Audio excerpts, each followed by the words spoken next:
Hello friend, good evening. সবাই কেমন আছো? আশা করি সবাই ভালো আছো, আমিও ভালো আছি। আজ রোহন আমাদের বীজ বার করতে হয়, তাই আমরা বীজ বার করছি। তার জন্য যে টুকিটা আছে, টুকির মধ্যে আতপ চাল ভিজতে দিয়েছি, সেটা পিষে নিয়ে টুকিটাই গোল মতো দিয়ে দিয়েছি, আলপনার মতো। সেটা 3টা সিঁদুরে দাগ দিয়েছি। এবারে টুকির ভিতরে কাজল দিয়েছি, আতপ চাল দিয়েছি, ধূপ দিয়েছি, দেশলাই বাক্স দিয়েছি।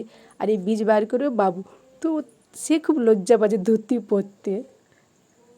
বীজ সকালে বার করতে হয়, কিন্তু সে ধুতি পরে যাবে তো, তার জন্য তার লজ্জা পাচ্ছে। তার জন্য সে বলছে আমি দুপুরবেলায় বীজ বার করবো, তাই ধুতি পরে সে খুব লজ্জা পাচ্ছে।